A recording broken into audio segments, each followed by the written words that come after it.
Sí, está bien. Y vamos a poner un poquitito ahí.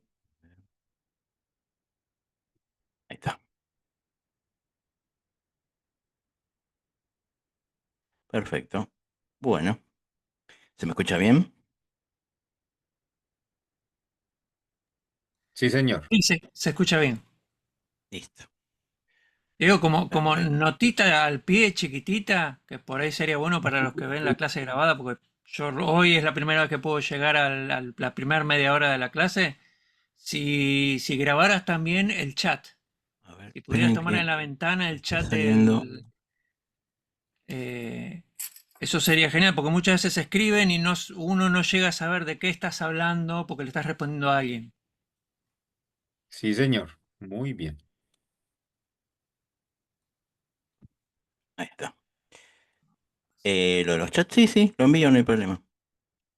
Sí, sí, sí, sí. Sí, los chats quedan registrados igual, así que después los voy a hacer subir también. Bueno, a ver. A ver, ahí, perfecto. Este está ahí. A ver, voy a regular acá. Sí. Ah, porque este está en otro lado. Ahora sí. Estaba escuchando por un lado, pero lo tenía el sonido por otra parte. Listo, ahora sí. Sí, sí, no se preocupen, yo les hago subir lo que se lo que se chatea en el chat de Zoom. Bueno, Profe, de pronto lo que bueno, está diciendo el señor Víctor es que grabar la pantalla toda entera y pone el chat al lado porque hay veces usted responde y para uno buscar en el chat de pronto qué preguntó a alguien en ese momento, no sé si concuerde la hora, pero si graba toda la pantalla con el chat al lado derecho, ¿qué queda? Me imagino que queda mejor. Sí, sí. no, por más que yo estire la pantalla, lo que hay de costado son Ah, correcto. Yo pensé. lo que aparece con zoom y aparece en negro, no tiene mucho sentido, igual no me lo va a dejar mostrar. Ah, ok. Sorry. Aparece como blureado en negro. Ah, ok. Preferible que les grabe la parte de la pantalla que sí se ve, porque entonces cuando yo estiro en la pantalla que estoy usando, eh, se expande incluso un poco más de lo que se vería si no, porque si no ven chiquito y también la parte de costado que también ocupa espacio. Ah, sí, No, señor, tiene razón. hágame caso, se va a ver mejor como lo estamos mostrando ahora. Bueno, perdón. Bueno, a ver, ¿por qué esto? A ver, después me explico eso. Bueno, algunos detalles, a ver, vamos a...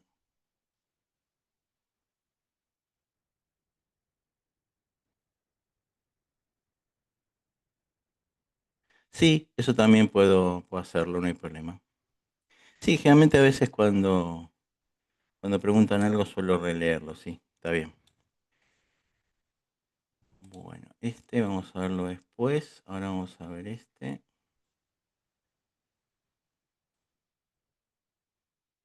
Ahí.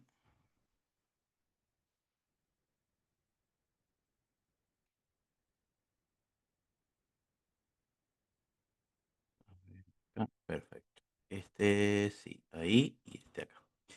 Bueno, a ver, último detalle que voy a hacer.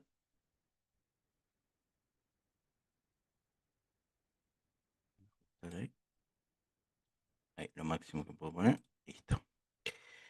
Bien. Em, ahí en el grupo vi alguna pregunta acerca de diferencias entre while y for. Igualmente, una aclaración, nosotros vimos hasta ahora un solo tipo de for en realidad, que es el for que utiliza rango. A ver si se está por las dudas. Sí. Básicamente porque for se relaciona muchísimo, es una estructura repetitiva que se relaciona muchísimo con lo que serían las listas y las tuplas. Y eso lo veremos recién eh, mm, seguramente la semana que viene. Entonces, como no vimos listas todavía y el orden lógico es primero vemos que es una estructura repetitiva y después lo aplicamos a las listas, porque es un poco más complejo hacerlo con listas, por eso es que todavía no vimos otros tipos de for. Pero en líneas generales, igual ahora vamos a tratar de ver alguna cosa también relacionada con algo parecido. Nosotros vimos solamente el tema rango. Pero bueno, para decirlo simple, rápido y conciso, em, el while depende de una condición. Bien, para que un ciclo se repita en un while, tiene que haber una condición de por medio. Entonces, vamos a un ejemplo hiper básico que es el que vimos en su momento, o uno parecido al que vimos en su momento apenas comenzamos. Por ejemplo, si yo cargo una variable que tiene un valor 5, se lo asigno, digamos, en el mismo programa, y tengo un while acá que depende de esta condición, que es que x, que es la variable que está acá, sea, digamos, condicionada a este valor, y yo tengo acá que, por ejemplo, mayor a 0, pero fíjense que en este while, a diferencia de otros que estuvimos viendo, esto va en decreciente, no se va incrementando en 1, sino que va disminuyendo en 1. Entonces, en este ejemplo estamos dependiendo de que se cumpla esta condición. Si se cumple esa condición, perfecto. El ciclo seguirá su marcha, seguirá dando una vuelta más. Como esto va al revés, porque es decreciente, por eso es que no entra en un bucle infinito, porque si no, casi cualquier cosa que escribiéramos, o sea, seguiría siendo positivo porque sería mayor a 0. Pero como acá tiene que ir para atrás, entonces, igual a 5, o ponemos 5, perfecto. Y seguimos, como restamos en 1, va a imprimir el Eh, 4, va a imprimir Está el bien 3. esa sintaxis porque está como x menos igual 1. Sí, eso es posible de hacer también. Ok. Sí, sí, sí, sí. 2, 1 y hasta 0, porque va a llegar un momento en donde va a entrar en valor negativo y por lo tanto dejará de seguir dando vueltas. Entonces, em, si lo hubiéramos hecho positivo, por ahí hubiéramos puesto otro límite hasta que se cumpla el incremento. Por ejemplo, si hubiéramos puesto igual a 5, pero hubiéramos arrancado poniendo un 0, por ejemplo, o si hubiéramos empezado con otra cosa, sí, exactamente. Sí. X es igual a x menos 1 es lo mismo que escribir x menos igual a 1. Sí, sí, sí, así es. Como bien ponen ahí en el chat. Entonces, depende de una condición. Eso en principio es la regla general. El for, en realidad, a ver si vamos a buscar uno con rango por ahora, porque son los que más por ahora trabajan sin lista. Igual ahora vamos a ver alguno igualmente. Hasta ahora estuvimos viendo rangos en donde nosotros ponemos un inicio y un final. Pero en la función de rango también podemos poner un incremento. ¿Bien? Enseguida vamos a ver un ejemplo con respecto a eso. Entonces, en cierta forma, en el for, no hay una condición. ¿Bien? No, sí, sí, está perfecto, eso igual. Yo simplemente lo estoy aclarando porque, bueno, ya que es una pregunta que hicieron, obviamente también tengo que dar como mi punto de vista ahí. Pero igual me parece perfecto que se contesten entre ustedes, se ayuden entre ustedes. Eso yo ya lo puse en un mensaje en el grupo. Y los grupos son para eso, en definitiva. Así que no me opongo en lo absoluto para... Y sería un poco tonto de mi parte oponerme a eso también, de paso. Al contrario, cuanto más se puedan ayudar, más se puedan em, de alguna manera complementar, compartir material y todo eso está perfecto. Bueno, entonces en el for decíamos, siempre incentivamos incluso a que hagan esas cosas. A ver, sí, estamos acá. Perfecto. Entonces decíamos, en el for yo puedo llegar a tener determinado al principio inclusive eh, de la sintaxis, puedo tener determinado 3 elementos. Bien. Puedo poner un principio, puedo poner un final. Ven acá, por ejemplo, está el principio y el final. Recuerden que el final nunca se imprime, siempre se imprime. Sí, lo vi, está muy bueno. El que lo quiera ver también está piola. Es un manual incluso con ilustraciones, así. Parece un manual informal, pero es como si fuera un manual de apuntes. Está bueno como para verlo desde ese lugar también. Porque es sencillito. Sí, sí, sí, está perfecto. Acá pusimos un principio y un final. Pero también podemos agregar un tercer parámetro, ya lo vamos a ver, o una tercera opción, que es agregar, digamos, el incremento. El incremento. Es decir, cada cuánto, digamos, así como en los while, que normalmente tenemos cada cuánto tiene que incrementarse el valor después de la vuelta, acá también podemos agregar eso. O sea, conclusión. Ahora vamos a ver ejemplos hoy también un poco más de for, para que entendamos un par de cositas también del for, porque recién habíamos comenzado con el for la clase pasada hablando de rangos.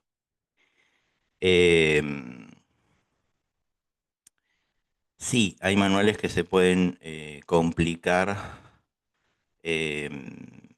incluso con temas, digamos, iniciales. Sí, sí, sí, sí. Que son manuales más técnicos por ahí.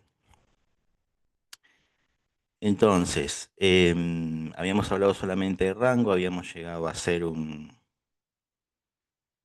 algo simple, con un valor y, y con dos inclusive. Repasando un poco el tema del valor,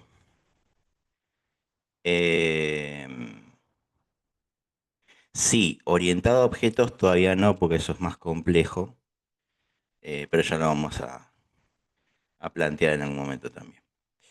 Bueno, una sintaxis simple.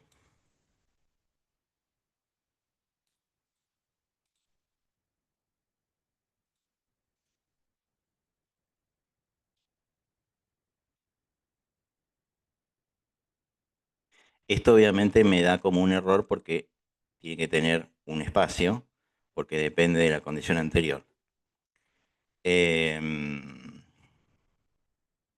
Sí, se puede usar el break. Después vamos a ver ejemplos con eso cuando veamos salida muy pronto. Eso es algo que tenemos que ver muy pronto también. Lo mismo que las listas, si ven algún ejemplo con listas. De las guías que yo estoy enviando, si ven algún ejemplo con listas, después vuelvan a reverlo cuando veamos listas. Yo para no estar editando demasiado, pero cuando veamos listas, revean esos ejemplos con listas. Bueno, for i in rango 0,5. Esto tiene que, y acá dice que imprimamos lo que se almacena en i. Esto es muy sencillo, no hay una condición como tal, sí, en cierta forma hay reglas de juego. Es decir, tengo que arrancar por 0 y tengo que imprimir como límite 5. Recuerden que el límite no se imprime. El límite es el final. Se imprime, es como que yo diga, detengo el programa y lo que se imprimió hasta ese momento se imprimió. Bien. Pero yo lo detuve en 5. No se puede imprimir en 5 porque hasta ahí llegó. No continúa con todo lo que viene después. Entonces siempre van a notar que en este ejemplo, por ejemplo, yo lo hago así, debería imprimirse hasta el 4, como se ve ahí. Del 0 al 4. Bien. Así que esa es la regla de juego. Yo puedo poner el inicio y puedo poner el final, pero el final no se imprime. Profe, Porque la I es como se llama un variable, una variable, la i es la o- variable. La variable, pero sí. o sea que no tiene que estar escrita antes de usted escribir el for. como decir y es igual a 5 o como usted dijo ahorita, X es igual a 5. Ahora y está dentro ya del, ¿cómo le llama No, la I eso? está dentro del ciclo for, sí. Sí, sí, sí, sí. Ah, ok. Sí, sí. Bueno, entonces, for con una variable que va a cargar valores en cada vuelta. Sí, cualquier nombre, no hay problema. A veces usan X, a veces usan Y en los ejemplos, pero pueden poner lo que ustedes quieran. De hecho, hay gente que le pone no una letra sola, sino que le pone un nombre, lo que sea.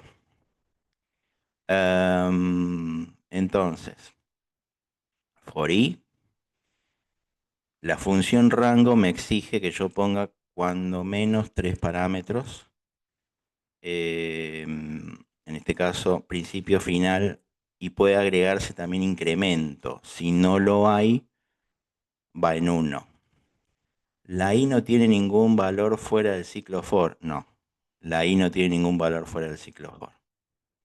La i se usa para ir cargando lo que en realidad hace el for, que es recorrer, digamos, este rango.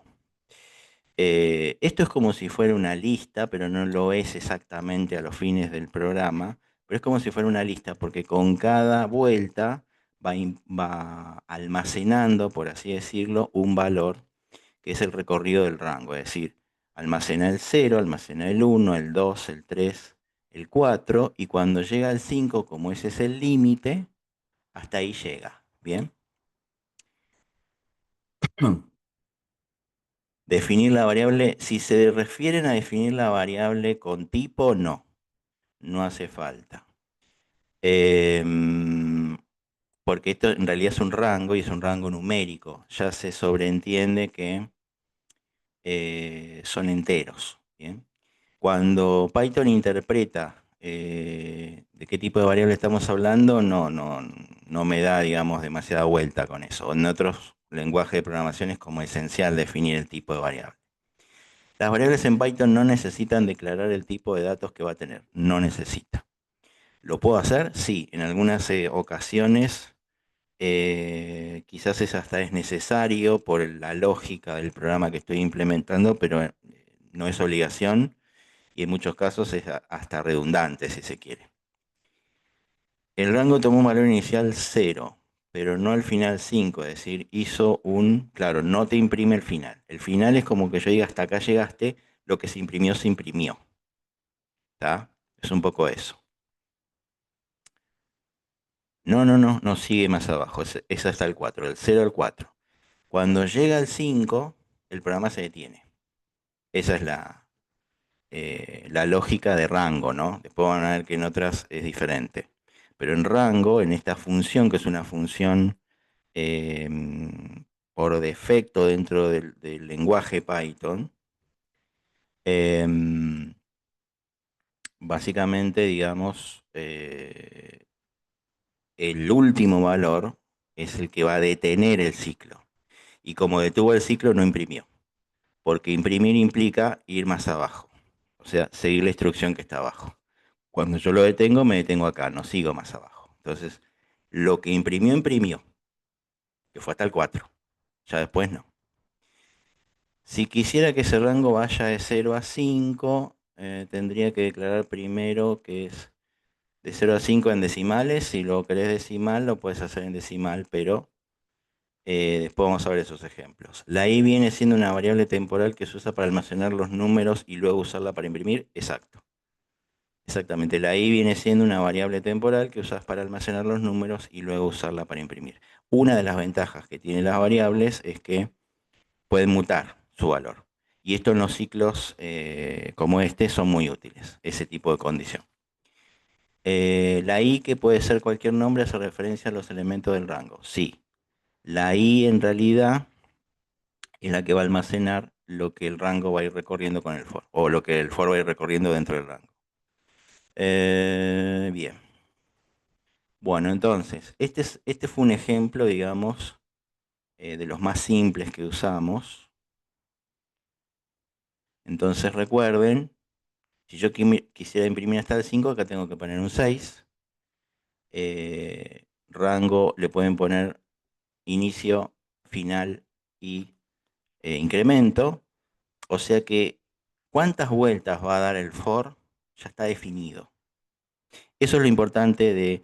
Alguien dijo en el grupo algo como eso, que ya en el for están definidas las condiciones de cuántas vueltas se va a dar, o sea, desde dónde hasta dónde. Sí, eso es verdad. El while no, el while depende de una condición. La condición en realidad es la que va a definir cuántas vueltas va a dar el ciclo. ¿Bien? El for no, el for yo ya más o menos tengo que ir definiendo eso, digamos. O los tengo que ir definiendo con cierta exactitud más que más o menos. Bueno. O sea, el for se usa cuando yo ya tengo valores más precisos.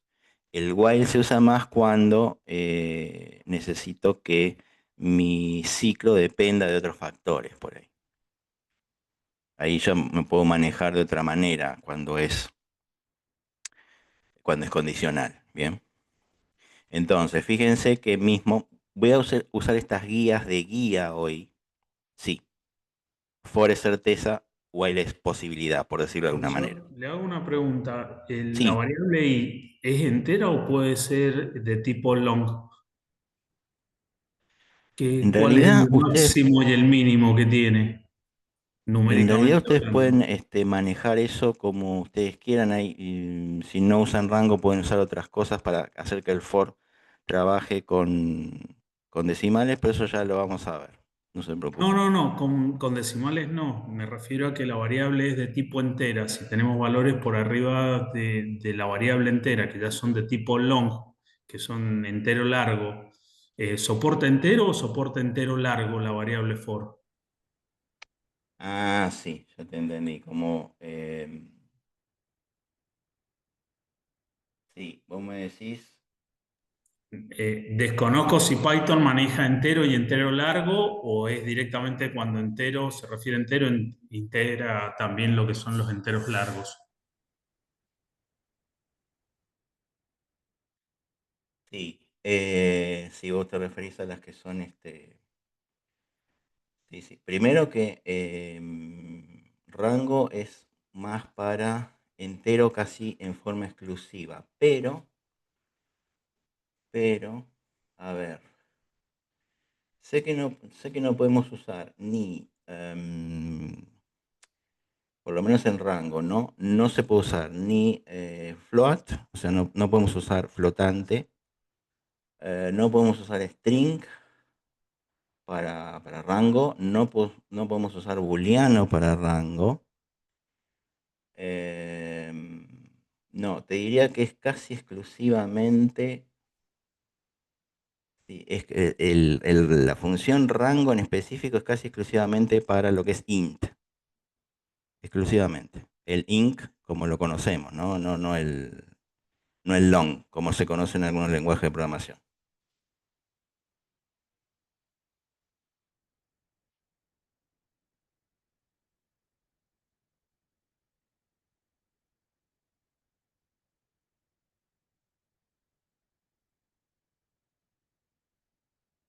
Bien, no, de nada.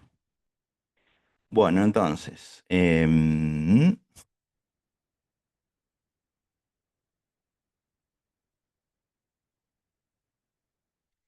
más,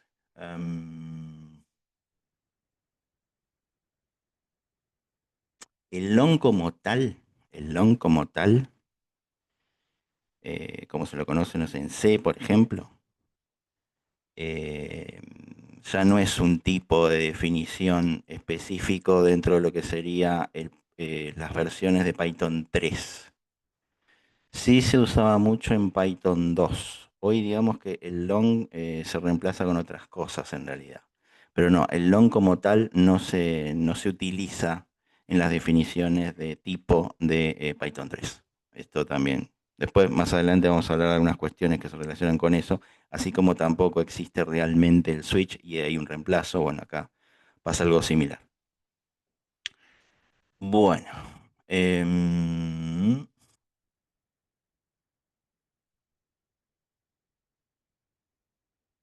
o sea, usen básicamente esta función. Después vamos a ver que hay reemplazos. Esta función en un contexto de enteros. ¿Bien? de enteros tradicionales, vamos a decir. Bueno, después vamos a ver que existen las listas, que existen las tuplas, que existen otras variantes, en donde podemos usar un for de otra manera. Bueno, volviendo acá. Algo que sí podemos usar en el for. No con rango, pero ahora van a ver un detalle. Porque rango no es exclusivo de for, o sea, no es que solamente podemos usar en for rango. Un ejemplo que quería dejar también claro con respecto a for es este. Porque yo digo, no usen string en for, pero sí pueden usar los strings de esta manera. Aunque, obviamente, la utilidad a veces en este tipo de cosas depende del programa, ¿no? Pero fíjense este for tan particular. La función de rango de Python está escrita en C, que ya define i como int. La función de rango de Python está escrita en C, que ya define i como int. Sí, a lo que me refiero en realidad es a que el long C se encuentra más en C, pero no para esto específicamente. For i in Python, fíjense que lo que tiene que recorrer el for es la palabra Python. Y acá dice que va a imprimir el valor de i. Las cadenas de caracteres en los for, en este ejemplo concreto, se trata de recorrer letra por letra. Las cadenas de caracteres, dependiendo cómo las apliquemos y cómo las definamos y cómo las utilicemos, uno de los casos que podemos llegar a tocar especialmente en estos ejemplos es que esto se ha tratado como caracteres. Entonces, si yo utilizo for i in Python, lo que va a hacer el ciclo es recorrer esto que no es una lista, pero se comporta como tal. ¿A qué me refiero con se comporta como una lista? A que recorre elementos. Elementos que pueden ser indexados, además. Ahora vamos a hablar de eso. Entonces, para un for, esa palabra Python es la letra P, la letra I, la letra T, la letra H, la letra O y la letra N. Es como si yo hubiera hecho una lista de letras. Aunque esto por ahora lo estoy diciendo para que se entienda. Entonces, si yo hago esto, ¿ven? P-I-T-H-O-N. ¿Bien? O sea que hace una impresión de valores que se van cargando en ese I, no en rango, porque si no, no podríamos usar esto, pero sí como si se comporta como si fuera una lista. Después vamos a ver que en Python, cuando lo usamos como lista, no necesito usar la función rango, porque de hecho no en todas las listas esto sería compatible. Entonces, en rango entero, pero en otros contextos sí puedo usar otros tipos de variables. Como en este ejemplo, recorre y me imprime la palabra Python deletreada, por decirlo de una manera. Insisto, más allá de si esto es útil o no en un programa, es lo que hace cuando lo escribimos de esa manera. Bueno. Otra cuestión que es importante en el ciclo for, o en los bucles en general también, pero sobre todo en este tipo de ciclos. Hay dos palabritas que son claves acá. Lo que vamos a llamar iterables y lo que vamos a llamar iteradores. Entonces, iterables, y recuerden esto, son objetos que yo puedo de alguna manera indexar. Es decir, si yo tengo un arreglo, es decir, un conjunto de objetos, por ejemplo, una lista, yo tengo que tener la posibilidad de poder recorrer de forma precisa cada uno de los objetos de esa lista. Es decir, si yo tengo una lista de 5 elementos, habrá un objeto que tendrá el índice 0 y habrá otro objeto que tendrá el índice 4, porque en realidad son 5 elementos. Y siempre se parte de 0. como muchos otros lenguajes. Entonces, tendré un objeto que está identificado con un 0, con un 1, con un 2, con un 3 y con un 4. Eso es un iterable. Es un objeto que puede ser tratado de esa manera. Eso es muy útil porque yo no necesito, como en este ciclo for, recorrer siempre la totalidad de una lista. Yo quizás necesite un programa para identificar un objeto en particular y hacer algo con ese objeto. En cambio, los iteradores, en realidad son objetos que pueden ser recorridos a través de un método que se llama next, que se parece a utilizar una lista, pero vamos a ver cómo se comporta. Es decir, yo puedo recorrer de alguna manera un conjunto de objetos o a través de un índice o a través de un método que se llama next. Los que se recorren con next normalmente se les dice iteradores, los que se recorren con índices se les dice iterable generalmente. La definición es muy similar, en realidad el comportamiento es prácticamente el mismo, lo que pasa es que utilizan diferentes maneras. Son diferentes formas de hacer prácticamente lo mismo, ahora vamos a ver algún ejemplo. Bueno, en principio, solamente voy a utilizar la lista hoy para mostrar nada más algunas cosas, pero después vamos a hablar de listas seguramente la semana que viene en forma exhaustiva, vamos a definir qué son, vamos a ver cómo se utilizan, etcétera. Entonces, fíjense que hay una forma con un código, con una sintaxis, para que yo pueda saber realmente qué es iterable y qué no. Como para no cometer errores a la hora de armar muchas veces los programas. Entonces, vamos a tomar esto de referencia. Esto es simplemente, por ahora, digamos, referencial.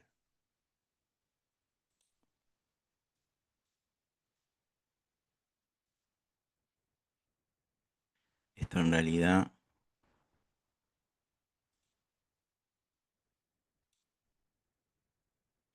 y creo que además, a ver,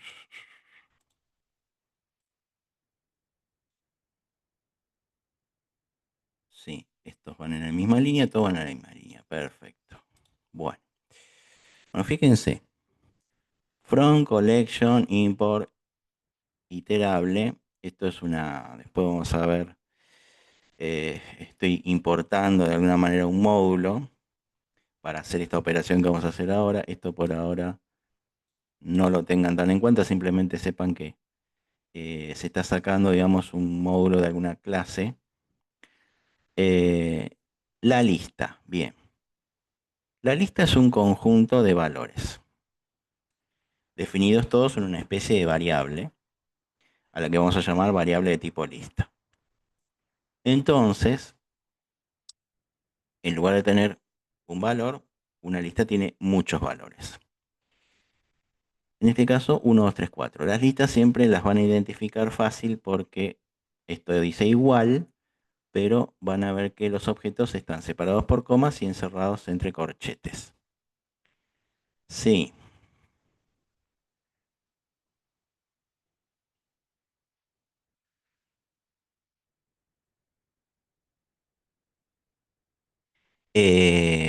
¿Cuáles serían los límites numéricos de la variable? ¿A qué te referís con eso?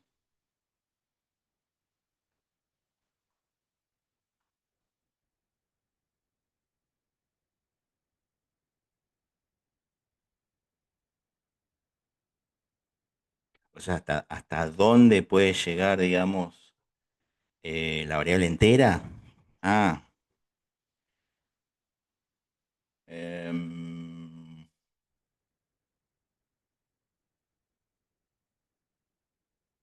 no, en realidad, a ver. En realidad Python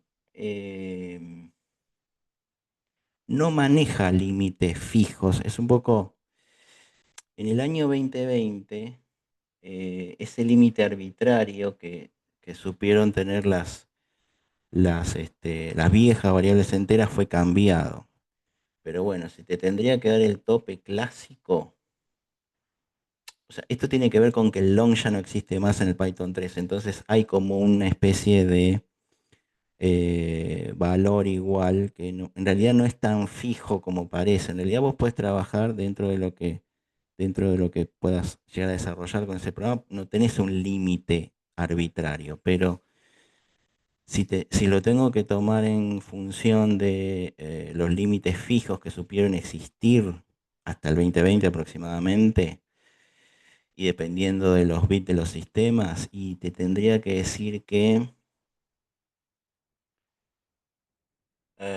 más o menos para un sistema de 64 bits, el límite máximo está dado en 2 a la 63, y el mínimo negativo 2 a la 63 aproximadamente. No, y bueno, 32 bits son esos valores que están anotando ahí, pero 64 son 2 a la 63 y menos 2 a la 63. No es mucho más, ahí lo anoto igual. Sería algo así. Menos,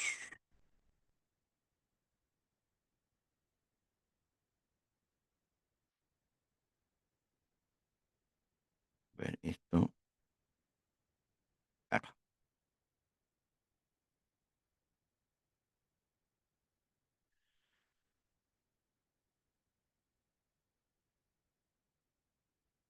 así. Más o menos ese es el valor para 64 bits. Sí. Igual, insisto, en versiones posteriores al 2020 este límite es mucho más laxo, no es tan... A lo sumo el programa se te puede llegar a colgar un poco, pero esos serían los límites en donde deberías ir para andar por el buen camino, vamos a decir, pero en realidad no hay un límite tan fijo hoy por hoy. Eso, al no existir más el long, se fue cambiando. Esos límites son los límites recomendados para que un programa más o menos te funcione en forma fluida y sin problemas, básicamente. Si te lo tengo que resumir en términos prácticos, ¿sí? Yo pienso, esto es un cálculo personal, que la prueba de que no va a haber un límite, digamos, eh, tan fijo, eh, lo va a terminar aportando la cuántica. Cuando los procesadores cuánticos sean una realidad un poco más palpable a nivel global, no tan elitista como ahora, van a ver que esos límites no van a tener límites prácticamente. O que van a ser todavía mucho más elásticos de lo que son. Pero sí, como habrán comprobado, son valores bastante altos igualmente. Bueno, atención acá. From collection, import, iterable, lista. Bueno, tenemos entre corchetes y con comas. La lista tiene 4 elementos, los números 1, 2, 3, 4. Y acá hay otra variable que dice cadena, Python, número igual 10. A ver si eso está bien escrito. No, me parecía. Uno es una cadena y otro es un número. Ok. A veces se copia como quiere. Bien. Porque está justo separado por esto. Y después sí. Bien. Entonces lo que va a hacer esto es lo siguiente.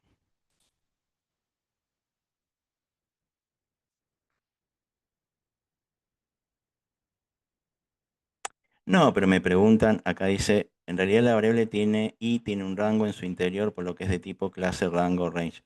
Sí, no, obviamente. Pero estamos hablando acá me preguntan los límites, ¿a qué número podría yo llegar? Pero sí, obviamente en rango tiene un límite preciso. Esa es la diferencia un poco con otras cosas. Bueno, entonces tenemos lista, cadena, obviamente es una cadena de caracteres, es un texto, número igual a 10, que es una variable entera, sea, tenemos lista, cadena y entero. No le estoy dando todavía tanta importancia a las cadenas porque después las vamos a trabajar hasta el hartazgo, fundamentalmente en algunas funciones y en algunas sintaxis que vamos a hacer más adelante. Bien, fíjense acá. Esta función va a determinar si la lista es iterable, si la cadena es iterable y si el valor numérico es iterable. Esto es para comprobar si, digamos, las estructuras que nosotros queremos probar para ver si son iterables o no, realmente lo son. Bueno, fíjense que acá me da un error.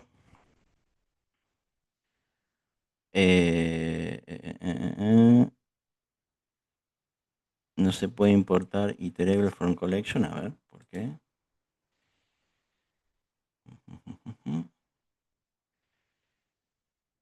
Ah, no lo debo tener en la... A ver, 1, 3, 4. Bueno, no importa. Después lo voy a incorporar. Pero, a ver, print instance, iterar. Por las dudas voy a chequear que no haya un error en la sintaxis y no eso que está diciendo. No, está bien. Bueno, no importa. Si ustedes corren esto, les tiene que mostrar que lista sí es iterable, que la cadena sí es iterable y que el número sí es iterable. Perdón, no es iterable. O sea que de todos estos valores, el único que no es iterable es este tipo de variable entera numérica única, cosa que es verdad. De hecho, lo podemos comprobar muy fácilmente, de esta manera.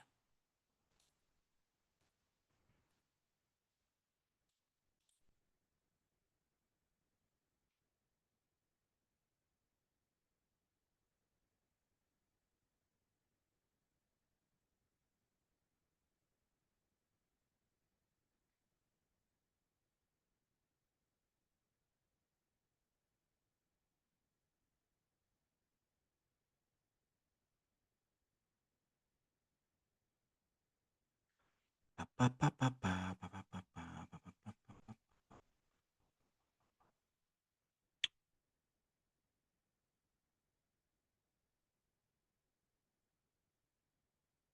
Bueno, sí, pero en realidad esto es para comprobar si es iterable o no.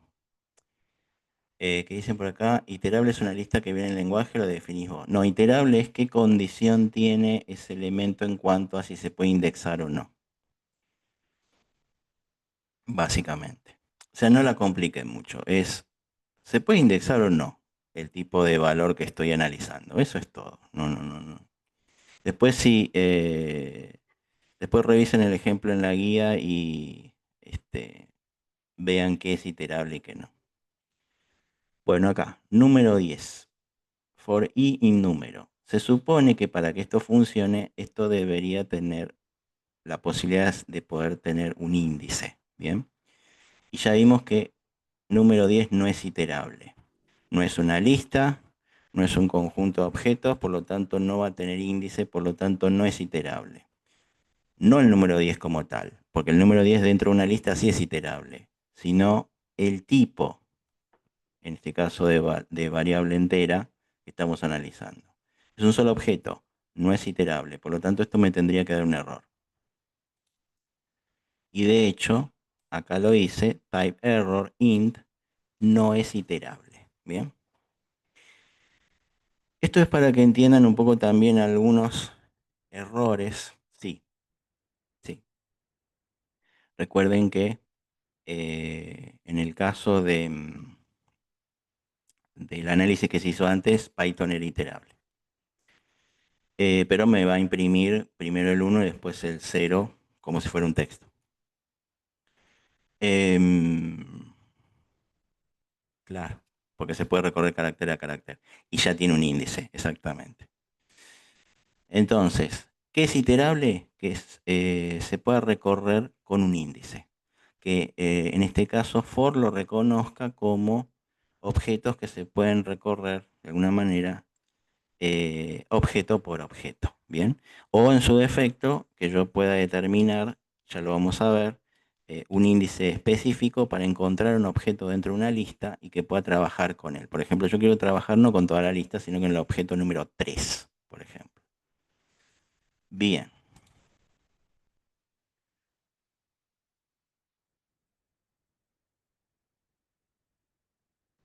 Bueno, para entender esto que está acá, que también es con una lista, vamos a hacer lo siguiente. Para que vean más o menos cómo se comporta el next. Esto es una forma de ver diferentes formas de recorrer.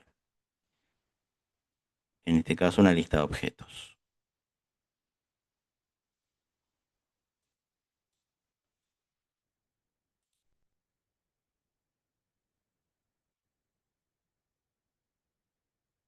Bueno, lista 5, 6, 3, 2. El next lo que hace,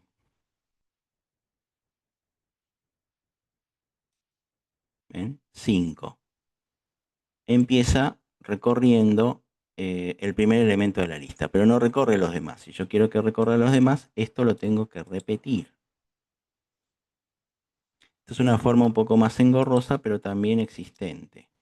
2, 3 y 4. Ven, si yo utilizo print next in, next in, next in,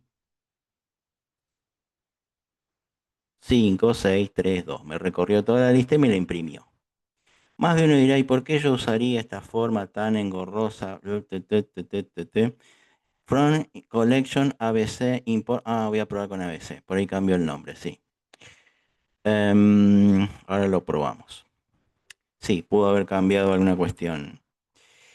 Em, Porque quizás, por algún motivo, no me va a servir un for, pero sí me puede llegar a servir esto en el caso de que necesite por ahí una forma un poco más, no de imprimirlo así, porque imprimirlo así es, imagínense, 10, 20, 30 objetos de esta manera, aunque podría solucionarlo de otra forma, por supuesto, pero no es un poco práctico, no es muy práctico que digamos. Entonces, pero por ahí necesito, en algún caso, variar un poco o utilizar algo más rápido y puedo poner un next en algunos casos para recorrer siempre algún elemento de la lista más inmediato. Entonces, también existe esta posibilidad. No muy práctica, pero existe. Bien, por ahí es práctico en algún contexto. Entonces tenemos for para todo lo que es aquello que tiene un índice y este next it, o mejor dicho next, porque en realidad este it proviene del nombre de la variable. Este next, digamos, para poder recorrer paso a paso muchas veces una lista de objetos. Bien, a ver, vamos a volver al ejemplo que me dieron ahí.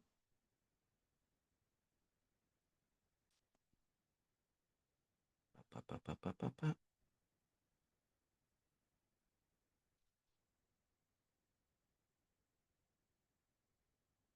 Y recuerden que a ese tipo de se los llama iteradores.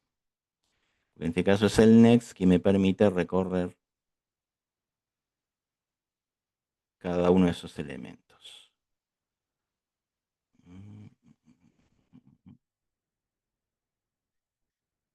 Bueno, estábamos acá un poco más arriba. Este.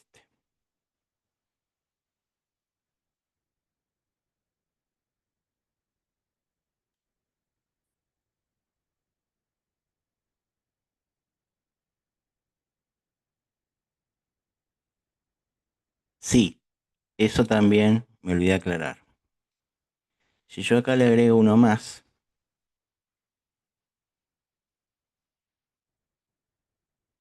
va a dar un error. Bien, ahora lo probamos igual, pero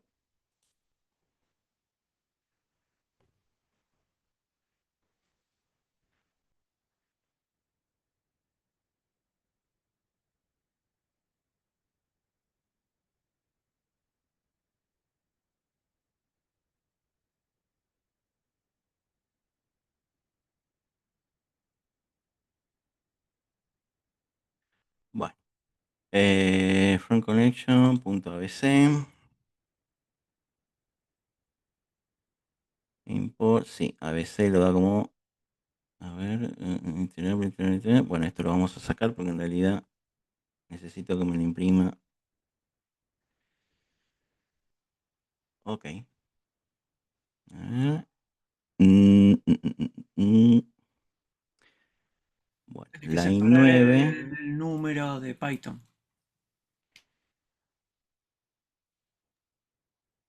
Acuerde que la línea 9 en número debe ir en el siguiente que usted ahorita lo pasó, que le copió pegado en la misma línea. Sí, sí.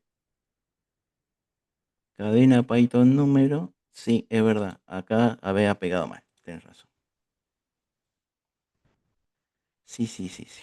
Por el espacio. Ahí está. Sí.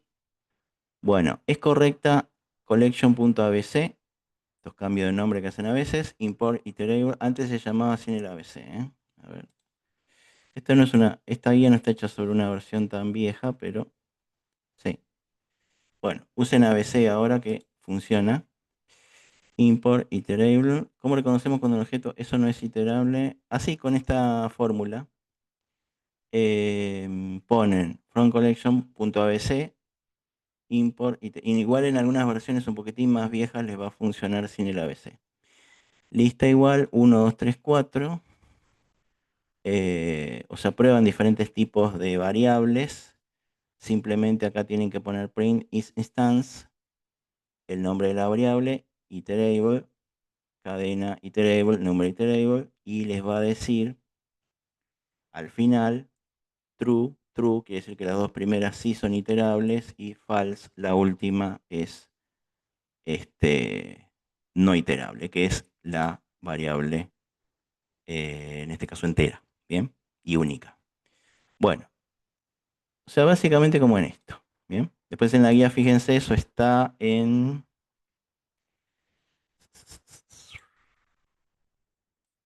página 11. Ahí tienen el método de detección para los que son iterables y no. Igual, a la larga se van a dar cuenta cuáles son y cuáles no. Generalmente siempre guíense por cadena de caracteres y listas de elementos. Ahí más o menos siempre tienen que ir bien. Bueno, acá vamos a quitar estos tres. Ahí va. Bueno, 4 elementos, 4 next. Recuerden que si agrego uno más, como bien dijeron por ahí, acá es donde empieza el problema. Error, stop iteration. O sea, como no hay ningún elemento más por recorrer, no existe el elemento que estoy queriendo recorrer, me va a dar un error. Bien, esos son errores a los cuales tienen que estar atentos porque son errores que se cometen bastantes veces cuando uno recién empieza. Entonces, no este en particular, pero sí cuando utilizan el next o cuando utilizan otro tipo de funciones similares. Bueno, ¿Y hay alguna forma, alguna función que me diga cuál es el largo de la lista? Cosa sí, de el yo len. saber. Ya lo vamos a ver. Sí, Ah, el ok, len. listo, listo, listo. Sí, sí, sí, sí, sí, sí.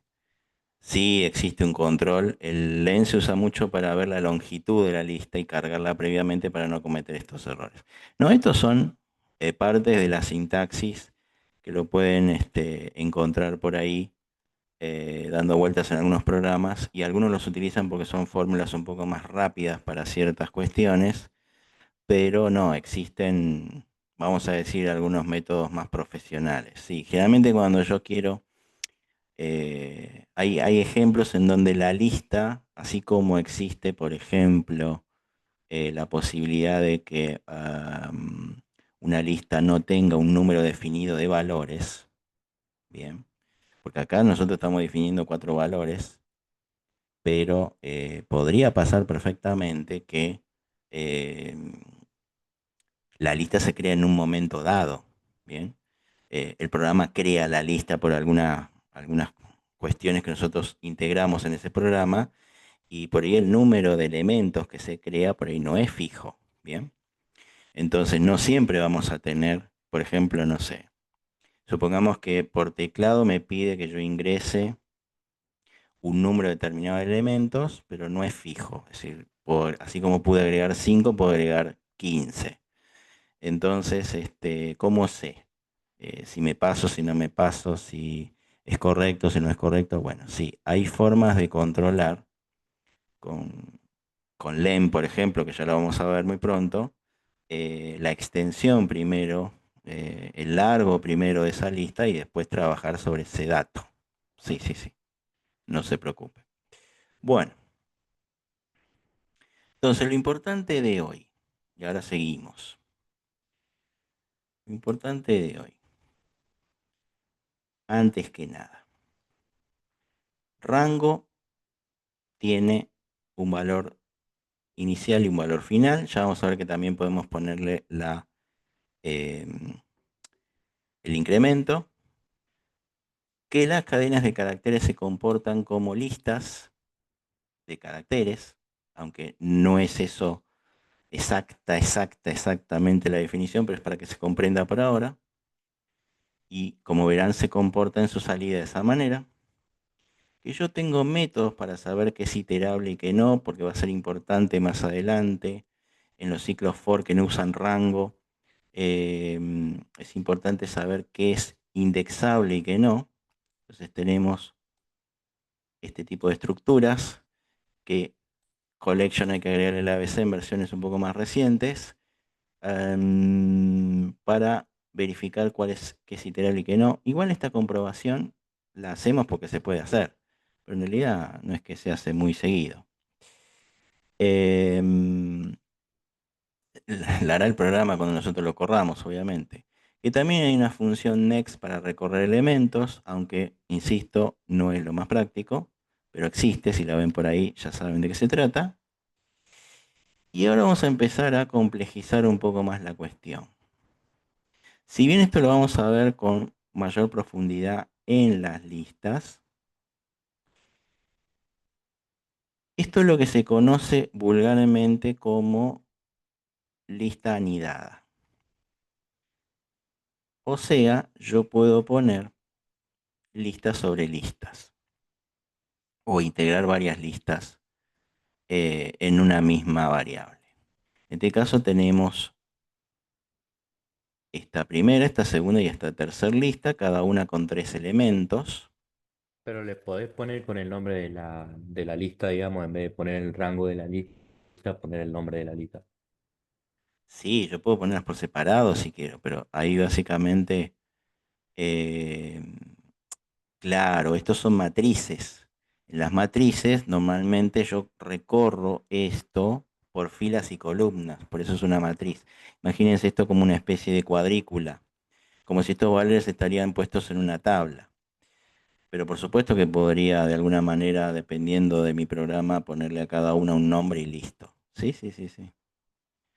Pero en el caso de que tenga esta situación, en donde tengo 3 listas y que las puedo recorrer por columna y por fila, normalmente lo que se hace, ya lo vamos a ver,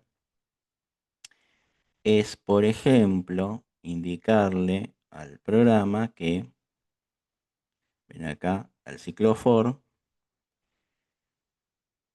que cargue en principio con variable i, o como quieran llamarla, digamos, una parte de esa matriz, y con variable j, o como quieran llamarla, la otra parte de esa matriz. Es decir, por un lado columnas y por el otro lado filas.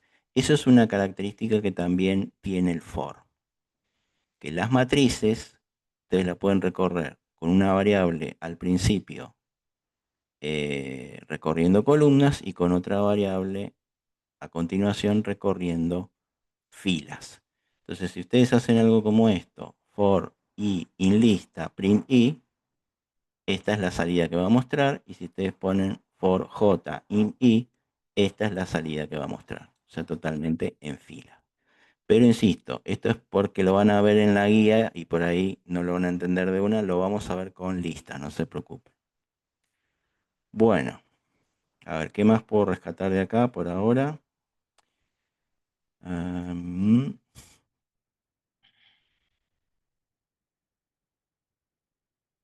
si ustedes, siempre que usen negativo, se recorre siempre al revés. O si ponen en positivo este valor, fíjense, dos puntos, recorre, obviamente salteando, pero por ahora no le doy importancia a esto. Vamos al rank. Después léanlo, obviamente, y pruébenlo, pero ya lo vamos a implementar con las listas, eso. Bueno, uso del rango. Bien. Más que nada estoy recorriendo estas guías como para decirles a qué tienen que hacerle más hincapié y a qué no por ahora. Nótese que acá yo podría haber hecho el for que hicimos antes con rango de esta manera. For i in 0, 1, 2, 3, 4, 5. Era exactamente lo mismo. Se iba a imprimir 0, 1, 2, 3, 4, 5. Rango es para reemplazar esto. Es decir, poner esto y poner esto es exactamente lo mismo. Y muchas veces, eso es ideal para economizar y optimizar un código, que es lo que normalmente hay que hacer. Que sea efectivo, pero que sea más corto también. Y el resultado, la salida es la misma. Entonces, este 6 significa que va a imprimir del 0 al 5. Si yo no aclaro el inicio, es 0. Y si yo aclaro el final, como en este caso, el final no se imprime. Eso siempre tenganlo en cuenta para rango. Las listas solo toman números o puede tener caracteres y letras. No, ya vamos a ver que hay diferentes formas. Tenemos listas, tenemos tuplas, tenemos diccionarios. Las tuplas son las que generalmente toman variaciones en cuanto a... Pero en realidad no, todos los conjuntos de objetos, digamos, pueden mezclar tipos de variables. Ya lo vamos a ver eso. Sí, no es solamente para los números. Bueno, acá viene un ejemplo que todavía no vimos. Primero, ¿cómo se hace en forma directa? Bien. Pero esto se puede reemplazar por un for.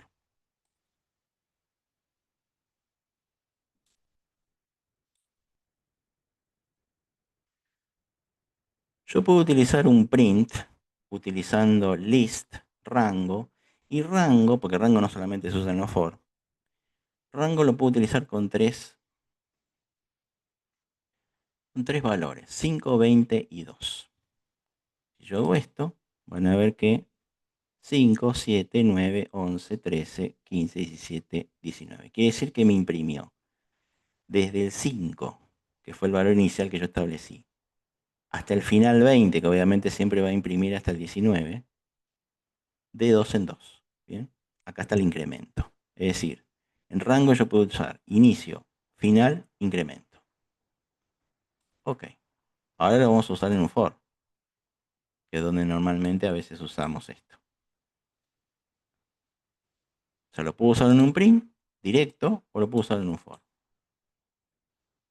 En el for, como siempre, for i en rango 5, 20, 2.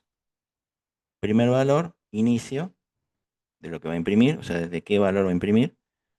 Segundo, final. Final es el que detiene, no imprime, o sea que será hasta el 19. Y 2, el incremento, de 2 en 2 en este caso. Y, ¿ven? 5, 7, 9, 11, 15, 17, 19. Exactamente lo mismo. Bien. A ver acá. Entonces,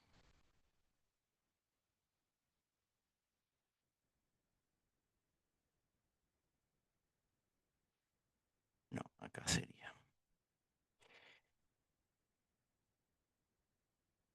Si yo lo hago de esta manera,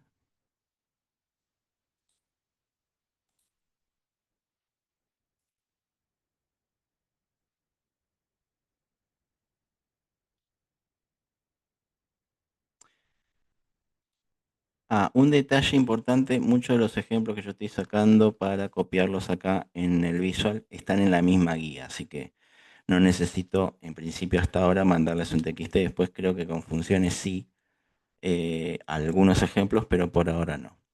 Todo esto que estamos viendo está en las guías. En este caso es, ¿por qué empieza con 5 y termina con 0? Porque el incremento es -1, o sea, tiene que ir en reversa. Eso también es posible. Así como lo usamos en otras estructuras, acá también. O sea, esto tiene que ir empezando por el 5 y el 0 lo va a detener.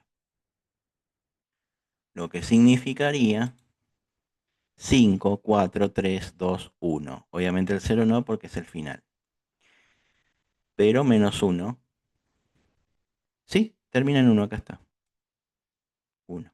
5, 4, 3, 2, 1. Sí, sí, sí, sí. 0 no porque obviamente es el que detiene el ciclo. Bien, tengan en cuenta estas cosas porque por ahora son impresiones de números, pero después van a tener que trabajar sobre listas y eso es un poco más. Y tienen que tener en cuenta este tipo de cosas. Bueno, eso en cuanto a for por ahora. Después cuando obviamente veamos en profundidad listas, esto se le puede dar otro tipo de cauce.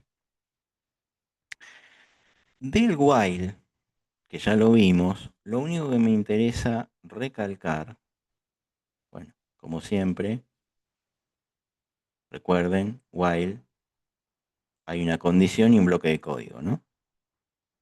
Siempre hay una condición en el while.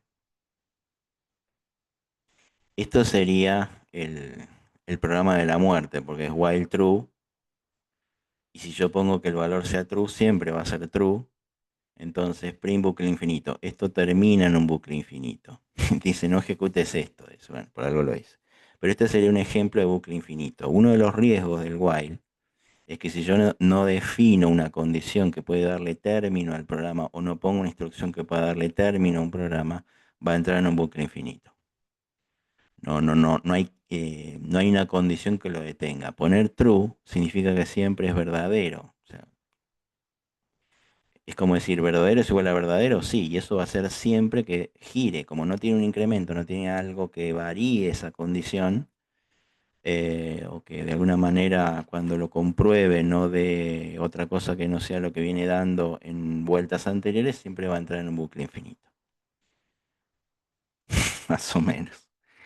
Bueno, entonces, x igual a 5. Bueno, vamos a buscar algo que les quería recalcar. Acá.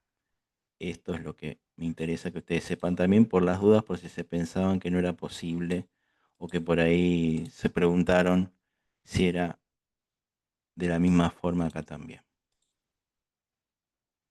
Fíjense, a ver. Bueno, este tiene que ir para adelante. Y este print también. Este else y este print tiene que ir para adelante. Ahí está. Ahí ya no subrayó más ninguno. Bueno. Sí, siempre hay algún mecanismo. Después vamos a ver las interrupciones.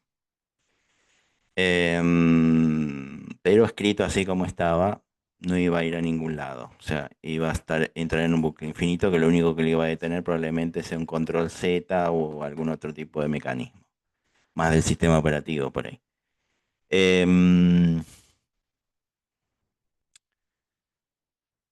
X igual a 5. El while me dice X mayor a 0. X igual, no, perdón, X menos igual 1. Quiere decir que va al revés. Print X debería imprimir 4, 3, 2, 1, 0. Eso es lo que debería imprimir de acuerdo al comentario, lo cual es cierto. Porque si yo voy al revés, eh, obviamente tiene que imprimir hasta el 0. ¿Por qué arranca del 4? Porque ya empieza con -1 el ciclo. Entonces, else. El else, como esto es una condición, también existe acá. El while también puede usar un else, ¿bien? Que es más común en el if, pero como esto es una condición, como las que usa if, también se puede usar else. No es imposible usar else en el while. Entonces, digo porque es una instrucción que también se puede agregar. ¿Se puede agregar otro will dentro del else? Sí, yo puedo anidar este tipo de estructuras, sí. Sí, sí, sí, sí. Entonces, eh, habría que pensarla bien en qué contexto y para qué, pero sí se puede. Siempre que tengan que armar alguna estructura compleja, no está mal que lo diagramen primero, a ver cómo se vería en un diagrama y después sí lo apliquen. A veces en el diagrama se ven un par de cosas un poco más interesantes que a veces uno se puede marear escribiéndolo en un programa. ¿Es recomendable anidar mucho? No, yo diría que es recomendable lo justo y necesario.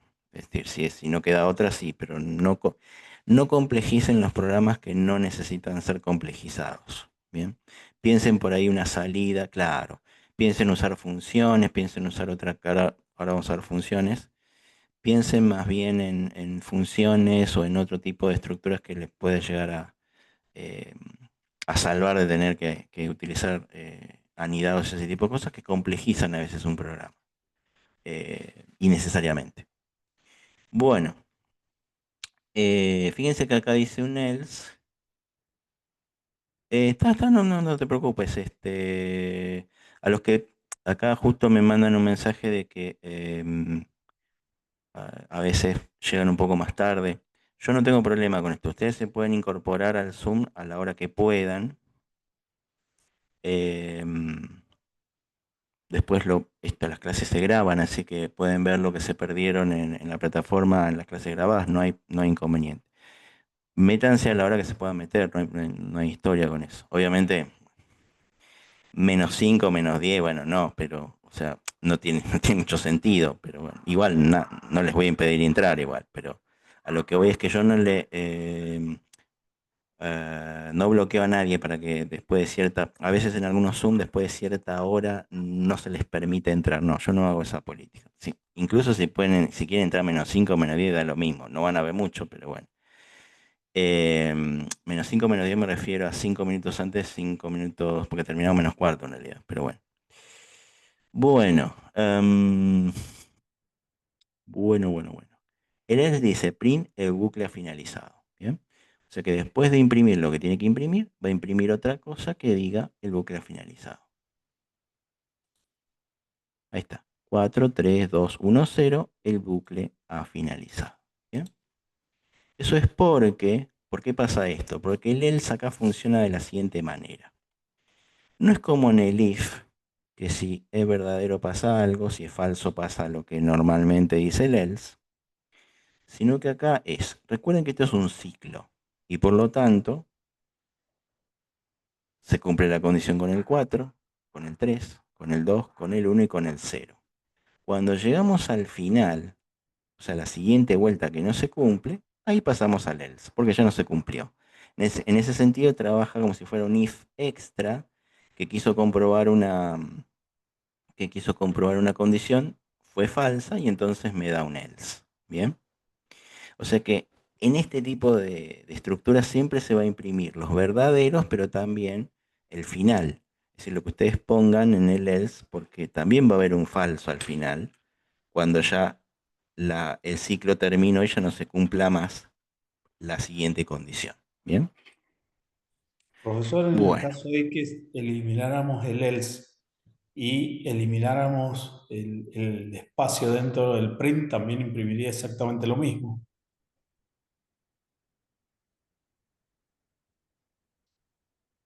esto decís vos si lo Lo sacamos eliminamos y y dejamos este corremos un print. espacio a la derecha al print, a la izquierda, perdón, ese print. Ah, sí, sí, sí, es lo mismo, es lo mismo. Haría la misma función. Sí, sí, No es porque es como necesario la utilizar un else. continuación Se del ejecutaría ciclo. como Una vez última que línea termina de el ciclo, código. pasa a la siguiente línea, que puede ser un print o puede ser cualquier otra cosa. Sí. Entonces, claro, vos decís esto. Sí, ya te entendí. Ahí eliminar el espacio Sí, ya te entendí. Ahí. Ahí está. Sí, porque esto es como sería la siguiente instrucción una vez que el ciclo termina. Sí, sí, sí, sí. Perfecto. Sí, van a descubrir que eh, no hay una sola forma de hacer las cosas. Si ven algún else en un while dentro de la misma estructura, hace eso. Si ven esto así, como una línea a continuación del ciclo terminado, sí, obviamente se va a imprimir esto también porque el ciclo ya terminó. Sí, de hecho, si lo corro, debería ser lo mismo que hizo acá. Acá está. ¿Ven?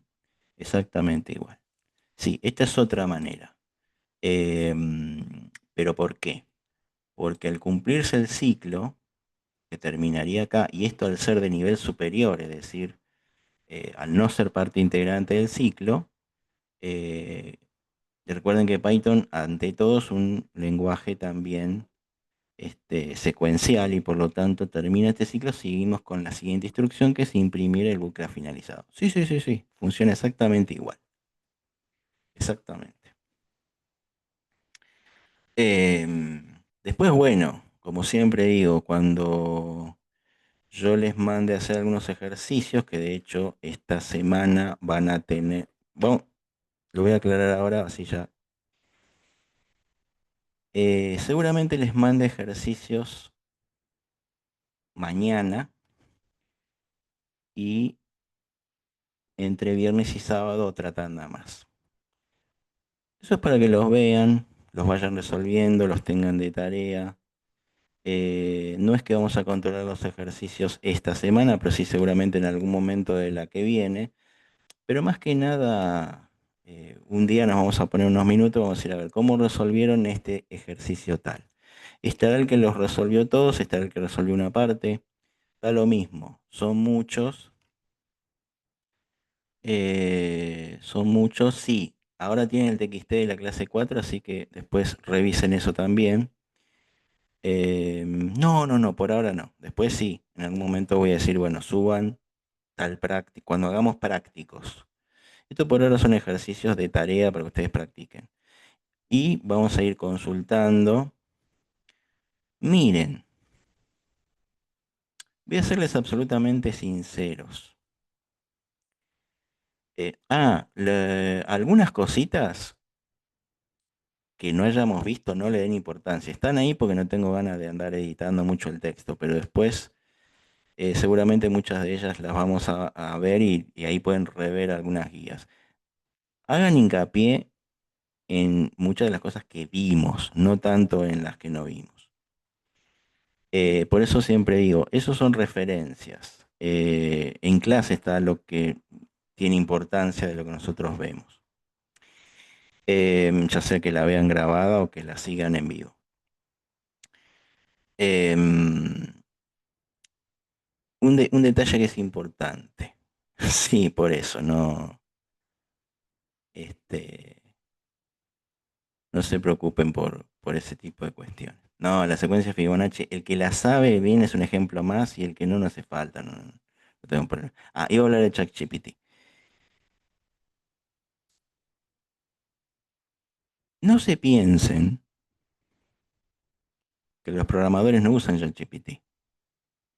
Serían muy hipócritas decir que no. De hecho, programadores incluso de alto nivel utilizan ChatGPT. Si les dicen que no los utilizan, les están mintiendo. Y voy a ser rápido y concreto y preciso con esto. Em, Nadie se las sabe todas, por más que crea que sí. Siempre van a tener alguna duda y ¿por qué no usar la tecnología para subsanarla? Si está ahí, está a la mano, está al alcance.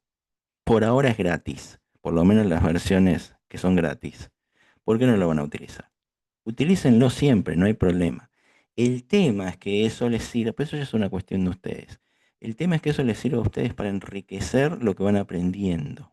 Claro. Por ejemplo, para documentar o para entender o para ver cómo resuelven determinadas cuestiones.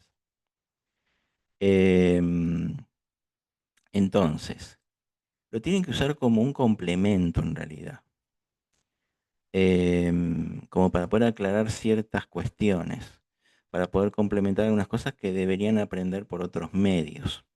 Si van a usar ChatGPT para que les programe, para que les haga el trabajo de programar, algo que de base tendrían que ir viendo ustedes, de a poco, obviamente. Y no, ahí están complicados. Pero no porque yo lo diga, sino porque para la vida se las va a complicar. No, yo puedo decir, esto lo hiciste con ChatGPT o no lo hiciste con ChatGPT, por ahí me doy cuenta, por ahí no me doy cuenta, depende. Da lo mismo lo que yo opine en ese sentido. Es un tema para ustedes. Ustedes tienen que ver la lógica de lo que están programando y entenderla. Después, si por ahí tienen alguna duda, hace como media hora que estoy con este problema, no pesco cuál es el error que cometí. Van al ChatGPT. Claro, no te sirve mentirte a vos mismo. Entonces, pero por ahí están estancados en algo. Y por ahí es una coma el error, o un punto y coma, o un dos puntos que no pusieron. Eh, bueno, ahí le preguntan a ChatGPT, che, ChatGPT, ¿qué error cometí acá? Que veo que hace una hora que estoy estancado con esto y no salgo de acá. Y por el ChatGPT dice, sí, en la sintaxis tendrías que haber puesto esto, esto y esto otro. Entonces vos lo pones y dices, ah, mira vos, pero entendiste, una vez que ChatGPT te lo explicó, entendiste cuál fue tu error. Porque ya tenías una base, ¿bien? Y obviamente no soluciona todo, eso también es cierto. Por eso es que hay una base que ustedes tienen que incorporar, que ustedes tienen que aportarle a ese código. Y ChatGPT está para asistirlos, para ayudarlos a ustedes a salir adelante en un código por ahí está trabado. Pero ustedes tienen que saber perfectamente qué es lo que están haciendo, para qué lo están haciendo, y no que ChatGPT les resuelva el código y después ustedes no tienen ni idea la solución que dio ChatGPT. Pero no por mí, es para ustedes no les va a servir eso, esa práctica. Entonces, claro, es una herramienta más, que ya que está, ¿por qué no usarla? Les voy a ser absolutamente sinceros, o sea, todo lo que sea para enriquecerlos, para acelerarles los tiempos y para ayudarlos a crear un código más o menos eficiente, perfecto. Pero hay algo que por ahí hay gente, hay algo que por ahí la gente no sabe. ChatGPT no me resuelve como programador la vida. De hecho, yo tengo que guiar a ChatGPT para que me dé las mejores respuestas que estoy esperando. Yo tengo que darle las herramientas para que me dé una buena respuesta. No es que yo le voy a preguntar, haceme un programa para, no sé, haceme un videojuego con Python. Sí, va a hacer algún código, pero probablemente ese código sea no sea tan eficiente como debería ser, o no es lo suficientemente funcional que debería ser. Yo lo tengo que guiar y decirle, necesito esto otro, corregime esta parte, que no corregime esta. Probablemente sea un trabajo de ida y vuelta, quizás bastante tardado, que lleve su tiempo hasta que logre lo que yo estoy buscando. Por eso digo que es una herramienta que ayuda, pero no me soluciona la vida. Eso es importante que lo tengan en cuenta. No, YouTube tampoco, evidentemente no. Si no, todo el mundo tomaría códigos de YouTube y ya está, y con eso es suficiente. No, Lo mismo para no. todas las IA, así, profe, que generan texto, Gemini, DeepSeek y todas las demás. ¿Cómo? El mismo consejo que usted da de ChatGPT aplica para todas las IA, como Gemini, DeepSeek y todas las que te generan texto así. Sí, sí, obvio. Sí, sí, sí. Em, sí, por ahora es ¿cómo decirlo? Por ahora es un buscador muy eficiente, superior a cualquier motor de búsqueda conocido, que ordena la información de una forma muy eficiente, lo cual no significa que su lógica muchas veces sea la ideal. Bien, claro, me puede relacionar muchos elementos, me puede relacionar muchos conceptos y eso puede ser muy útil, pero yo después tengo que ordenar eso en mi cabeza y programarlo. No es que me va a solucionar la vida. Bien, así que bueno. Y aparte, en definitiva, bueno, no es un secreto, no es ningún secreto que muchas empresas que pensaron que podían solucionar porque esto no lo pensamos nosotros, ni ustedes solamente, lo piensa también las grandes empresas. Hay empresas que pensaron que porque despedían a un montón de gente y las reemplazaban con la inteligencia artificial, la empresa iba a funcionar igual o mejor que como estaba funcionando. Bueno, les voy a dar un solo caso real. IBM tuvo que, o sea, IBM despidió hace unos meses a un número X de personas pensando que podía reemplazar a esas personas con inteligencia artificial. Resulta que al mes siguiente tuvieron que contratar y no quisieron decir cuántos, pero todos dicen que más de los que despidió, porque pensó que la inteligencia artificial iba a solucionarles la vida y en realidad tuvieron que contratar mucha gente para poder manejar la inteligencia artificial. Lo cual, este, tranquilo chicos, o sea, chicos y chicas, el ser humano en principio todavía en muchas cosas no es reemplazable. Mucha gente piensa que sí, pero por ahora es un gran mito ese. No solo eso, Nosotros somos los que decidimos qué hacer con lo que genera. Sí, obviamente. deben haber perdido todo el know-how que tenían los programadores que se fueron, por eso han tenido que contratar más gente. Y sí, y sí, sí, sí. Vieron los problemas en los que se meten por pensar que hay cosas que reemplazan otras. Bueno, todavía no. Me dijeron que el trabajo de 10 devs hoy lo hacen 3 con todas las IAs al máximo de producción. Deben tener los 3 mejores programadores en inteligencia artificial del mundo, porque no siempre se resuelven las cosas así. Pero bueno. Em, Ojo, ojo. Una cosa también es despedir a un montón de ineficientes y otra cosa es despedir a eficientes para reemplazarlos por algo que por ahí en principio y en teoría debería ser más rápido. Lo que debería haber hecho IBM, sí, obviamente, siempre hay, de ñoquis hay en todos lados. Lo que debería hacer IBM o debería haber hecho IBM en realidad es, ya que tenía un personal más o menos capacitado, capacitarlos en inteligencia artificial y ahí hubieran sacado una mayor productividad. Pero bueno, no. Cada uno sabe lo que hace. Bien, funciones.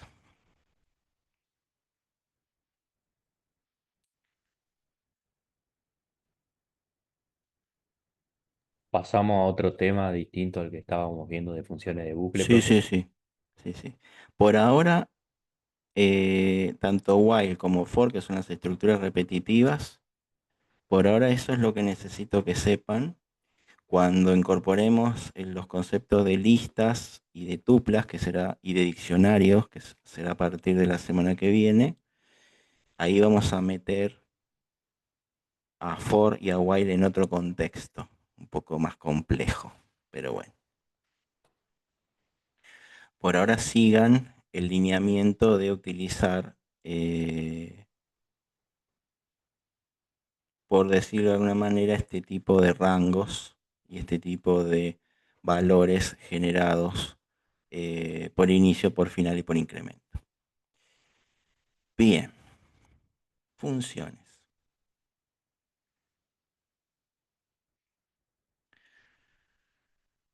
La función se basa en dos conceptos fundamentales. Después de listas y... Es que en realidad las listas, las tuplas y los diccionarios son conjuntos, son arrays. Y cuando los anidamos son matrices. Pero no se preocupen, vamos a ir, por lo menos en esa parte, no vamos a ir tan rápido, porque sé que se complejiza. Así que vamos a ir caminando despacio. Em, a ver, hay dos principios, hay dos principios que rigen lo que llamaríamos funciones. Que para decirlo rápido, son códigos. Son códigos que nosotros podemos reutilizar. Es decir, si nosotros tendríamos, por ejemplo, que repetir muchos segmentos de código a lo largo de nuestro programa, nos conviene crearlo una sola vez en una función, no sé, llamada Pepito, y cada vez que necesitemos a Pepito lo llamamos. Pepito esto, Pepito lo otro, Pepito más adelante lo utilizamos también.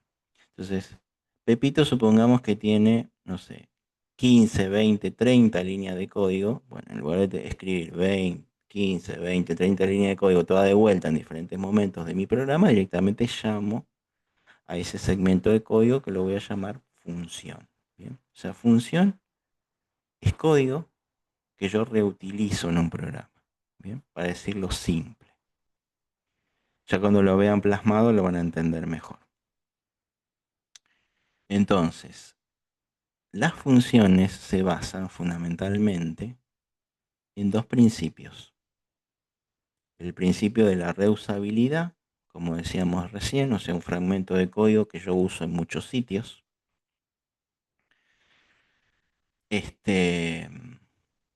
Y para no tener que hacer eso, usar fragmentos de código completos, o sea, escribir otra vez todas las mismas líneas en diferentes momentos de mi programa, directamente las guardo en una función y después llamo a la función y punto. Ese código se reproduce, se vuelve a reutilizar. Y después está el principio de modularidad. El principio de modularidad se basa en, porque en definitiva las funciones se emparentan muchísimo con otro concepto muy conocido en el mundo de la programación, que es el de los módulos, que también son segmentos de código o códigos que utilizo y reutilizo en otro programa. Y generalmente los módulos están separados generalmente de un programa, están en otra parte, y yo los llamo desde otro lugar, no desde el mismísimo código. Y la clase en realidad es otro paradigma de programación. A ver, para que sea claro, yo de la clase puedo crear un objeto. Es como si yo dijera que en mi programa incorporo una clase que se llama auto. Y el auto tiene puertas, tiene ruedas, tiene, no sé, volante, color. Bueno, un objeto toma la base de esa clase, pero después incorpora elementos propios. Por ejemplo, un color rojo, 4 ruedas, tantas puertas. Entonces, en lugar de replicar todas las características que tiene el auto, solamente replico aquellas de base que están guardadas en la clase y le incorporo como novedad aquellos elementos que son originales de ese objeto. Bien, esa es la programación orientada a objetos, ni más ni menos. En cambio, el módulo es tomar el código tal cual está e incorporarle a mi programa. Son dos conceptos diferentes, son dos formas diferentes de trabajar.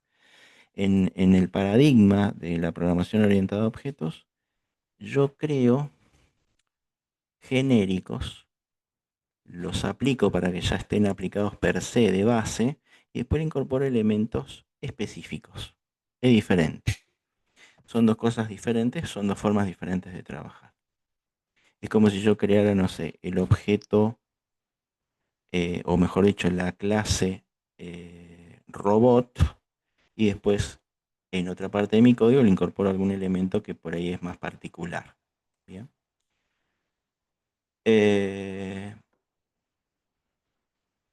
Es para modelar. Sí, en cierta forma yo tengo un elemento de base y le voy incorporando, digamos, ciertos... Sí, es un molde y en cierta forma yo le voy incorporando elementos particulares. Sí. El módulo, sí, es como una rutina o una serie de códigos que no están en mi programa, pero que los necesito.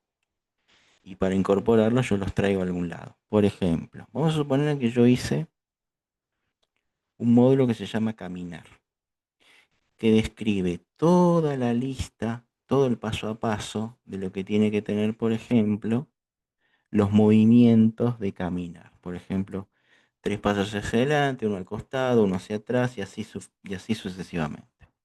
Bueno, y ahora creo, por ejemplo, un código, una sintaxis que se llama robot nuevamente, pero no voy a escribir de vuelta toda la rutina para que camine.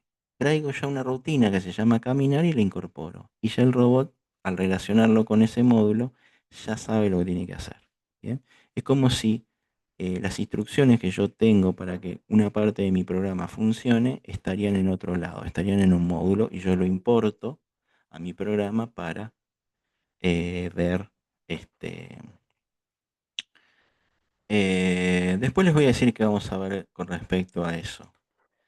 Sí, vamos a ver lo que es dentro de los parámetros de tiempo que manejamos, lo que se pueda en relación a varios de los temas, pero sí, después les voy a decir exactamente dónde vamos a apuntar.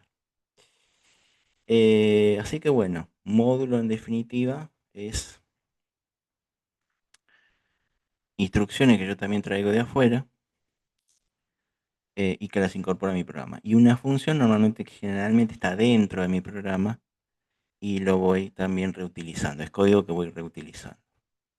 Entonces, reusabilidad y modularidad. En la modularidad, básicamente, en lugar de crear largos y largos trozos de código, creo un módulo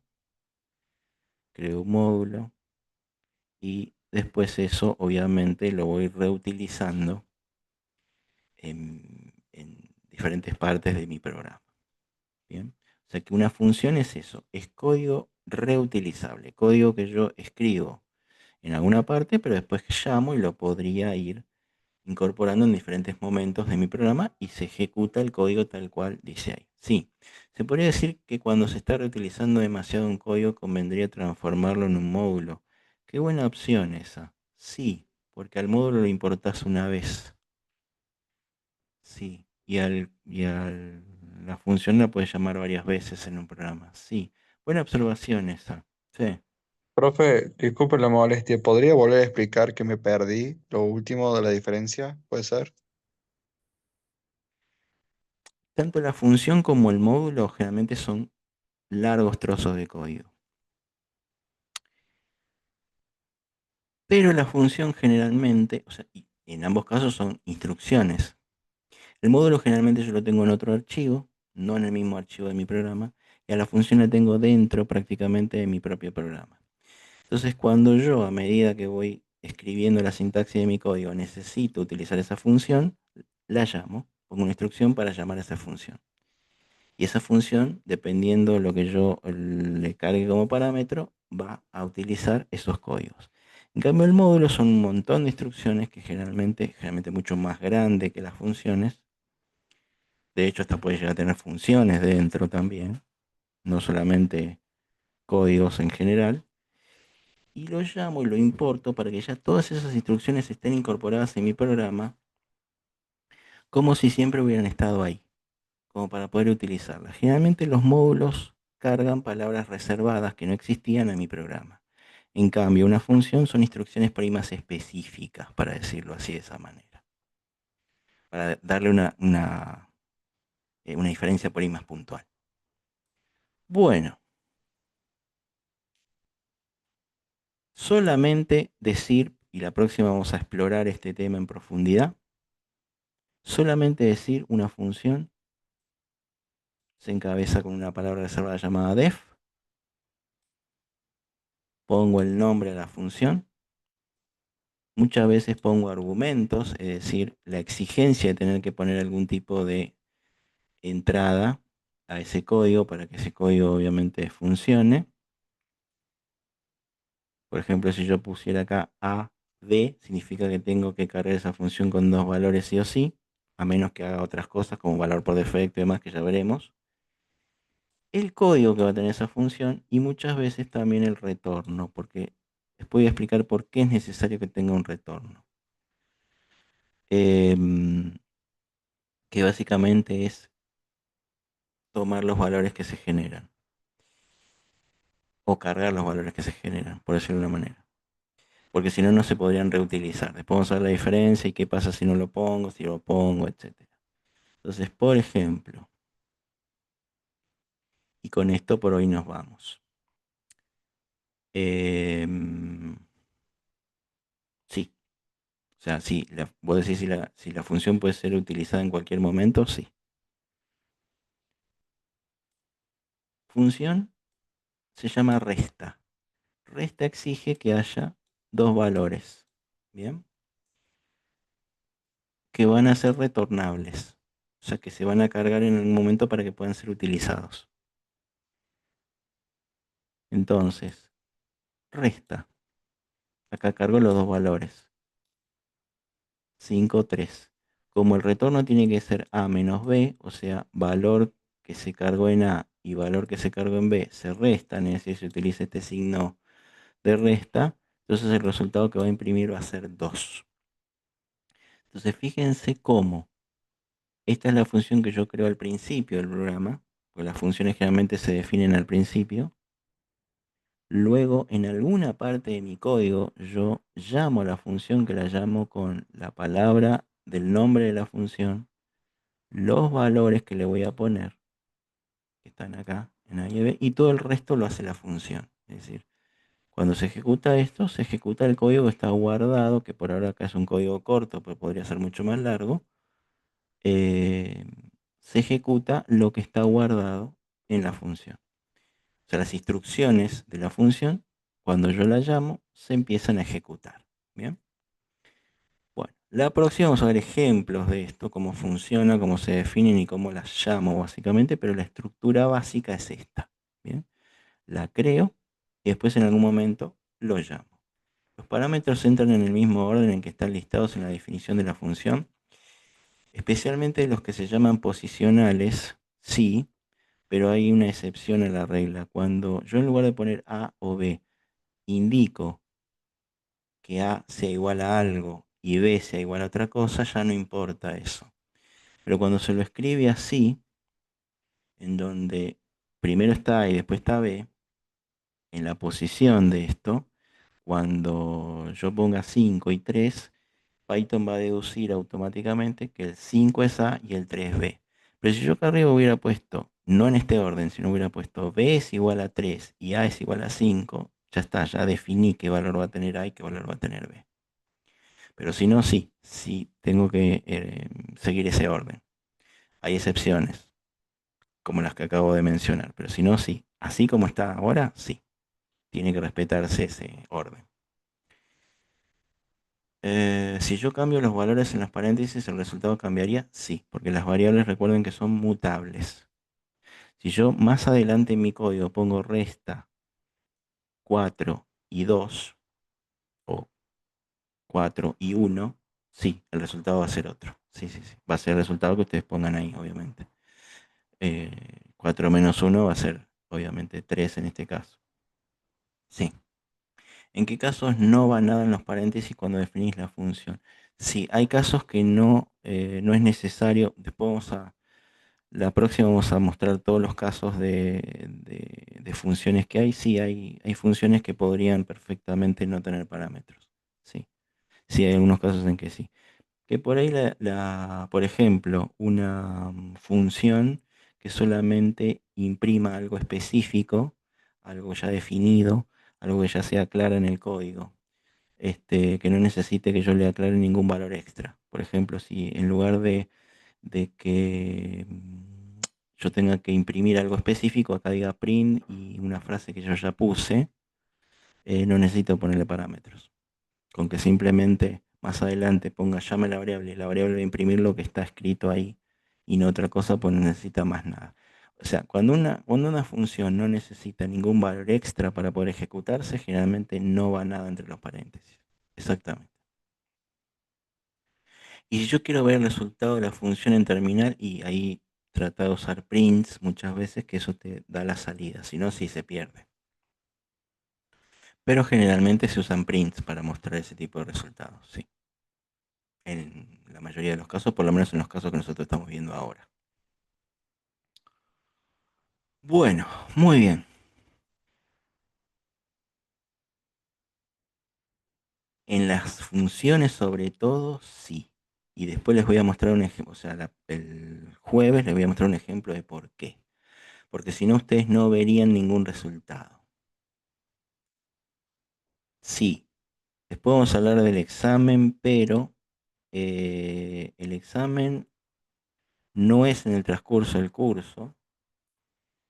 El examen, no me acuerdo en este caso si es al terminar cada módulo o al terminar todos los módulos, pero casi siempre en la finalización de los bloques generalmente, pero no están obligados a hacerlo en un momento determinado. Es decir, si cuando terminaron todos los módulos y quieren tomarse un tiempo para seguir estudiando, seguir repasando y demás, la fecha la ponen ustedes en los exámenes. O sea, ustedes son los que cuando se sientan preparados para el examen van a administración y le dicen quiero hacer, o sea, le mandan un mensaje a administración, quiero hacer el examen, les van a habilitar en la plataforma el examen, lo pueden hacer, el examen les va a poner una corrección, una nota, y esa es la nota que les va a quedar, a menos que lo quieran volver a repetir, que repeticiones pueden usar, o sea, pueden repetir las veces que quieran y todas las veces que quieran. O sea, no necesitan hacerlo ese mismo día. Si quieren repetirlo una semana después, un mes después, lo pueden hacer. No hay problema con eso. Eso es elástico. Eso es decisión pura y exclusiva de ustedes. Ustedes nos dicen cuándo está disponible para hacer el examen. La única duda que yo tengo, después si no pregunten a la administración, la única duda que yo tengo es si se hace después de cada módulo o si se puede ya hacer, o sea, obviamente sería el examen del módulo correspondiente, ¿no? O si se puede hacer ya una vez terminado todos los módulos, a partir del primer día que finalizaron. Es lo único. Después cualquier cosa les averiguo eso para la próxima. Pero es la única duda. Pero en el transcurso, mientras nosotros estamos cursando, no. Eso sí, seguro que no. Era módulo de 3 meses, claro, exactamente. ¿Cuál es el límite para el examen? ¿La nota decís vos? ¿O el límite en cuanto a, una vez que terminaste, cuánto tiempo más tenés para hacer? No, no, eso es libre también. El examen es un requisito para que ustedes les den un certificado. Si ustedes quieren hacer el examen muchos meses después, da lo mismo. Da lo mismo.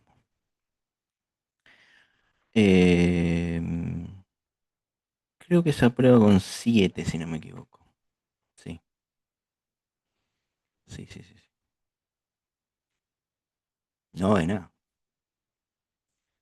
Bueno, gente, nos veremos el jueves. Oh, profe. No les voy a dejar TXT porque todos los ejercicios que hicimos en el visual están en la guía que yo mandé, así que pueden sacarlos de ahí para practicar. Así que Y lo que sí voy a mandar en estos días es algunos ejercicios para que los hagan, pero después del jueves. Así que bueno, para verlo en la semana que viene. Así que bueno, más que nada enunciados para que ustedes después lo trasladen a programas. El examen es teórico práctico, es multiple choice. No hay examen, puede ser con algunos ejercicios prácticos, pero por ejemplo, que les diga esto qué salida debería dar, por ejemplo. Pero sí es multiple choice, así que, pero sí podría haber una pregunta que sea de algo práctico. Sí, eso sí. Generalmente suele haber muchos ejercicios que ustedes tienen de 3 posibles, 4 posibles respuestas, elegir una.